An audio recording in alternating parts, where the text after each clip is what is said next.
Nous sommes à Séville, au château Saint-Georges, le 6 février 1481. Imaginez une agitation incroyable, une foule considérable. Les personnalités de la ville, les ecclésiastiques, mais aussi pas mal de badauds sont là qui se massent aux abords de la forteresse. La forteresse est sur la rive droite du Guadalquivir. On a construit ce château Saint-Georges au Xe siècle. Il a été utilisé comme métropole par la dynastie almohade qui règne sur la moitié sud de la péninsule ibérique jusque largement au XIIe siècle. Et puis ensuite, on a conquis la forteresse en question. Ce sont les catholiques qui s'y sont installés pour poursuivre à partir de là la reconquête de tous les territoires musulmans. Depuis peu, le château Saint-Georges est le siège de l'Inquisition.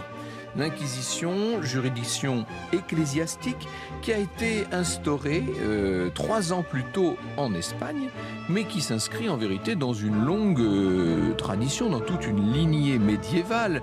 C'est au moment de l'hérésie cathare, c'est au moment de la croisade contre les Albigeois que le pape de l'époque, il s'appelait Grégoire IX, avait organisé l'Inquisition en tribunaux permanents chargés de traquer, de juger les hérétiques. C'est donc bien dans cette région du sud de la France qu'est née au départ l'Inquisition, en 1231 très précisément. Elle est passée ensuite peu à peu dans différents pays. Et c'est vrai qu'en Espagne, elle va prendre une dimension tout à fait particulière. 3 dominicains sont à la tête de cette juridiction en Espagne. Sur la base de dénonciation, les dominicains nommés à la tête de l'Inquisition vont traquer en particulier ces juifs convertis au catholicisme mais qui continuent à pratiquer leur religion en secret qu'on appelle les maranes. Outre leur trahison, généralement ils sont accusés d'être à l'origine des soulèvements contre un certain nombre de places fortes catholiques. En quelques semaines, des dizaines de maranes vont être jugés donc au début de l'année 1481, et pour 6 d'entre eux, la sentence capitale a été prononcée. Ça va être la mort, ça va être le bûcher, ils périront par le feu. Ce sont eux que la foule, cette foule de plus en plus nombreuse aux alentours du château, essaie d'apercevoir ces 6 pauvres hommes tout maigres, tout sales. Ils avancent pieds nus, le visage tuméfié, ils portent une espèce de chasuble humiliante qu'on appelle le San Benito avec un chapeau pointu. Ils comptent ces maranes ils comptaient, devrais-je dire, parmi les hommes les plus riches, les plus influents de Séville. Il y avait encore là quelques semaines, sauf qu'aujourd'hui, ils n'ont plus l'air que de vagabonds. À l'écart, les inquisiteurs, avec tous les juges, ont pris place sur une estrade. Les 6 hommes sont conduits au bûcher. On allume le feu sur les amas de bois et bientôt, les flammes montent. Les hurlements sont insoutenables. Les 6 maranes sont brûlés vifs, là, comme ça, en quelques minutes. L'Inquisition espagnole vient de faire ses premières victimes ce jour de février 1481. Mais ce n'est que le début, parce qu'elle va maintenant faire régner la terreur en Espagne pendant au moins 3 siècles. C'est à la demande des souverains Isabelle la catholique et Ferdinand d'Aragon, Isabelle de Castille et Ferdinand d'Aragon, qui s'était marié en 1469, que par une bulle pontificale, Sixte IV avait instauré l'Inquisition en 1478 en Espagne. Il l'avait placée directement sous le contrôle des rois catholiques. Le pape a proclamé, je cite, « Nous apprenons que dans différentes cités de vos royaumes d'Espagne, nombre de ceux qui, de leur propre gré, avaient été régénérés en Jésus-Christ par les eaux sacrées du baptême, sont retournés secrètement à l'observation des lois et coutumes religieuses de la superstition juive, encourant les pénalités prononcées contre les fauteurs de l'hérésie par les constitutions du pape Boniface VIII. En raison des crimes de ces hommes et de la tolérance du Saint-Siège à leur égard, la guerre civile, l'homicide, les maux innombrables affligent vos royaumes. Nous désirons donc faire droit à votre pétition et appliquer les remèdes propres à soulager les maux que vous nous signalez. » Et alors qu'on est en pleine Reconquista, bien entendu, l'objectif est de maintenir et d'étendre le catholicisme sur tous les territoires qui sont repris, les royaumes de Castille et d'Aragon, bien sûr, qui comptent beaucoup de nouveaux chrétiens, c'est-à-dire des juifs et des musulmans convertis de force au catholicisme, et puis, d'une façon plus générale, l'ensemble des provinces de la péninsule. On peut dire que l'Inquisition très vite va passer sous le contrôle des gouvernements et devenir pour les souverains un instrument politique. Franck Ferrand sur Radio Classique. Ce qu'on oublie, c'est que l'Église de Rome, au départ, n'est pas d'accord avec les excès de l'Inquisition espagnole. Et lorsque le pape Sixte IV apprend l'existence du bûcher de Séville en 1481, il commence par le condamner. Il évoque immédiatement un certain nombre de grands principes. Alors, les dominicains sont révoqués. On place à la tête de l'Inquisition 5 nouveaux inquisiteurs qui ont été nommés par Ferdinand d'Aragon, et parmi eux, un certain Tomás de Torquemada. Voilà le nom que vous attendiez, bien entendu, Torquemada, dominicain austère de 63 ans, qui mène une vie d'ascète et qui se trouvait être jusqu'alors prieur du couvent de Ségovie. Dans l'Inquisition ou la dictature de la foi, voilà ce que nous dit Jacques Pinglet. Le choix du pape est très habile. La nomination de Torquemada, confesseur du secrétaire de la reine Isabelle de Castille, apparaît comme le geste d'un bon vouloir qui dissimule ce qu'il a d'autoritaire. Le nouvel inquisiteur bénéficie du souvenir de science et de valeur, de fidélité laissée à Rome par son oncle, qui fut une des plus importantes personnalités de l'Église, le cardinal Juan de Torquemada. Il est donc nommé inquisiteur général d'Aragon, Castille et Catalogne, ce Tomás de Torquemada. Il a les pleins pouvoirs. L'Inquisition, à ce moment-là, devient vraiment très puissante. Les tribunaux, les procès, les bûchers vont se multiplier. Alors, vous l'avez compris, les Juifs sont les premières victimes de l'Inquisition. Depuis le 8e siècle et la conquête arabe, ce sont eux qui avaient pourtant développé partout en Espagne les sciences, le commerce, enrichi la vie culturelle et intellectuelle, rempli toutes les fonctions importantes et acquis d'importantes richesses. Mais avec la reconquête catholique, évidemment, ils sont très menacés, y compris ceux qui se sont convertis. Surtout d'ailleurs ceux qui, tout en s'étant convertis, restent fidèles à leur ancien culte. Dans la nuit du 15 septembre 1485, l'inquisiteur d'Aragon, il s'appelle Pedro de Arbues, est égorgé dans le chœur de la cathédrale de Saragosse. Ah, vous imaginez, alors, il n'y a aucune preuve que ce soit les Juifs qui soient à l'origine du crime, mais peu importe, ce sont eux qui, bien sûr, sont accusés. Et en représailles, Torquemada va renforcer la répression à leur encontre. La dizaine de tribunaux que compte désormais l'Espagne va instruire à tour de bras, les dénonciations se multiplient. En 1490, par exemple, un Espagnol poursuivi pour sorcellerie accuse des maranes de l'avoir convié à participer à des rites conjuratoires. Bref, Torquemada exhorte les juges de Ségovie à incarcérer, à interroger un cordonnier ainsi que ses frères et tous leurs complices. L'enquête révèle qu'ils se sont convertis, tous ces gens-là, mais qu'ils n'ont pas renoncé pour autant au judaïsme. Et allez, on va les brûler vifs. Et les rois catholiques soutiennent Torquemada.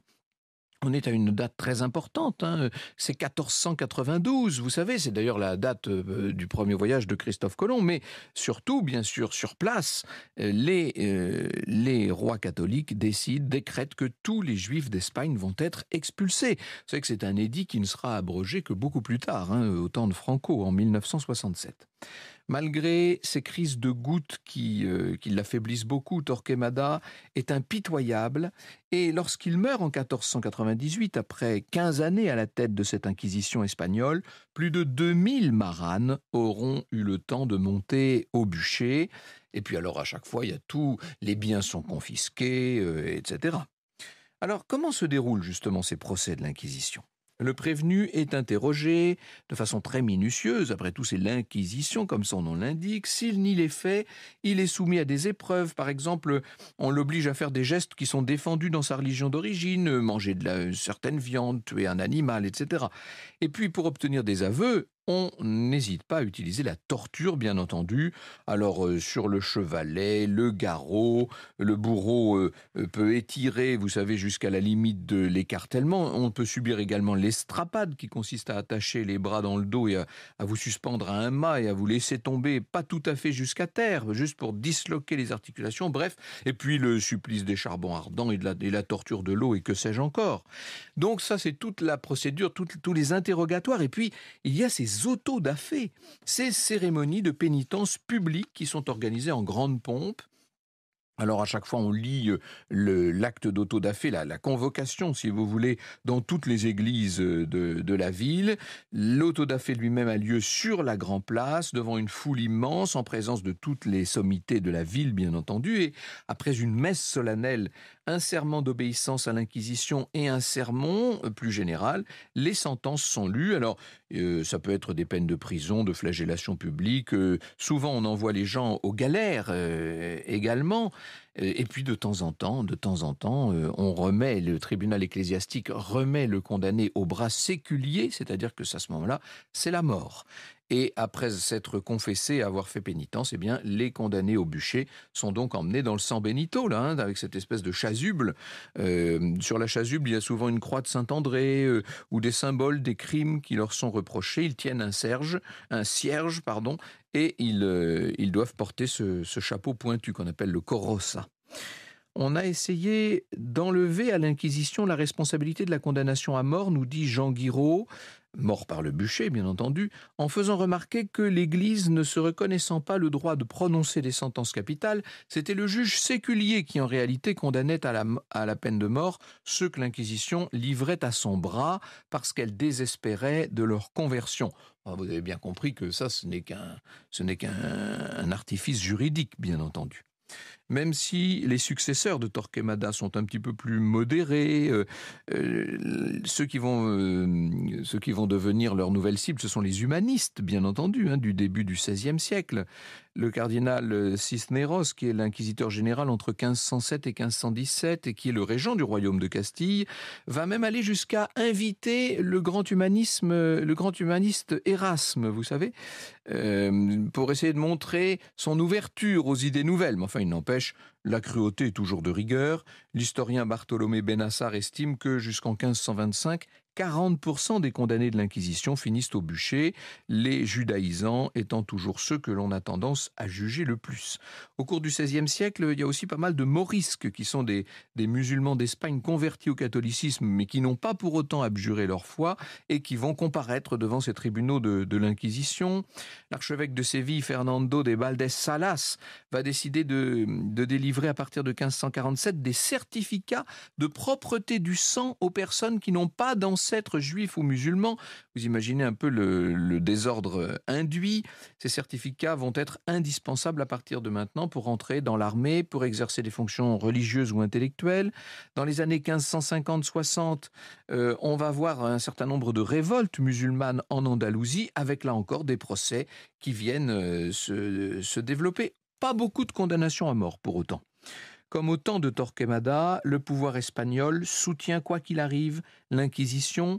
En 1609, le roi Philippe III ordonne l'expulsion des musulmans d'Espagne et à cette époque, les morisques représentent quand même environ 80% des personnes qui ont été interrogées par l'Inquisition. Quand on dit interroger, je n'ai pas besoin là encore de vous faire un dessin. Les protestants sont également menacés par l'Inquisition, en particulier les luthériens. En 1559, 40 d'entre eux vont être brûlés vifs à Valladolid. C'est la première fois qu'est dressée une liste d'ouvrages mis à l'index pour leur contenu hérétique. L'Inquisition s'étend aussi aux mystiques, aux sorciers, aux blasphémateurs, et puis à tous ceux qui pratiquent qui ont des pratiques contraires aux bonnes mœurs. La fornication, la bigamie, la sodomie, tout ça est bien sûr totalement condamné. Depuis la promulgation du code criminel par Charles Quint en 1532, les délinquants et criminels espagnols aussi vont être déférés devant l'Inquisition. Vous voyez que l'Inquisition est en train de prendre une toute autre dimension. Et elle est active non seulement dans la péninsule hispanique, mais également dans les Pays-Bas espagnols, en Sicile et en Sardaigne, et puis aussi dans les colonies du Mexique, du Pérou, de Colombie, etc. L'Inquisition, si je puis dire, de plus en plus est sur tous les territoires espagnols. Alors quand même, au XVIIe siècle, les choses vont se calmer un petit peu. On estime que 1% seulement des personnes jugées par l'Inquisition sont condamnées à mort. L'Inquisition espagnole, je précise bien toujours. Jean-Pierre de Dieu nous dit « Au XVIIIe siècle, l'Inquisition s'endormit, les procès se firent rares, le tribunal tenta d'endiguer les idées nouvelles qui se répandaient dans les classes dirigeantes. Il se heurta à plusieurs reprises au pouvoir royal et il laissa une part de sa puissance. Mais ce qu'il perdait en efficacité matérielle, il le gagnait en popularité. » liberté. Il devint pour beaucoup d'Espagnols, dans l'élite comme dans le peuple, le symbole de ce qui faisait à leurs yeux l'identité du pays, une fidélité aveugle à la foi catholique. C'est ça, l'Espagne royale de toute cette période classique. L'Inquisition se met à pourchasser, j'allais dire, de nouvelles cibles. Les francs-maçons, ceux qui écrivent des ouvrages un peu trop ouverts aux Lumières. Montesquieu écrit, par exemple, avec pas mal d'humour, « Les Espagnols qu'on ne brûle pas paraissent si attachés à l'Inquisition qu'il y aurait de la mauvaise humeur à la leur ôter. » En 1777, l'intendant d'Andalousie, il s'appelle Pablo de Olavide, est dénoncé par 72 témoins. On dit qu'il correspond il correspond avec Voltaire et Rousseau. Vous imaginez, il est déclaré hérétique, infâme. Alors évidemment, il proteste, mais il n'en est pas moins condamné à aller passer 8 années dans un monastère, astreint à des exercices quotidiens de piété, ce qui, lorsque on le connaît, pour ceux qui le connaissaient, montrait que c'était quand même une terrible sentence. Franck Ferrand sur Radio Classique. À partir de 1785, l'Inquisition va quitter le château de Saint-Georges, devenu un salle libre, et s'installer toujours à Séville dans un collège de jésuites. Comme on atteste l'abolition de la distinction entre les vieux chrétiens et les convertis, elle devient néanmoins un petit peu plus souple. Quand même, elle fait très attention au moment de la pénétration des idées révolutionnaires qui arrivent de France. Et puis, après l'invasion de l'Espagne par Napoléon Ier en 1808, l'Inquisition, évidemment, est abolie. Elle sera quand même rétablie par Ferdinand VII en 1814 et elle restera active au XIXe siècle. En témoigne cette huile sur bois de Goya réalisée dans les années 1810 et où on voit un procès dans une église avec des accusés qui continuent à porter le San Benito comme au XVe siècle. Et il y a là devant un public nombreux, etc. L'Inquisition d'ailleurs a souvent contrarié Goya. Un procès a même été intenté contre le peintre pour obscénité, mais Goya a réussi à obtenir l'absolution par l'intervention d'un de ses amis cardinaux. L'Inquisition est définitivement abolie en 1834 en Espagne et sa dernière victime aura été un instituteur de Valence qui est pendu en 1826. Alors, aujourd'hui encore, on s'interroge sur le nombre exact des victimes de l'Inquisition. Au début du XIXe siècle, Juan Antonio Llorente, qui était l'ancien secrétaire général de l'Inquisition, avait écrit pas mal d'ouvrages et il avançait le chiffre de 130 000 personnes exécutées par la juridiction entre 1478 et 1820. Le chiffre, en réalité, d'après ce que nous disent les historiens d'aujourd'hui, le chiffre serait beaucoup moins important que cela. Vous écoutez Radio Classique.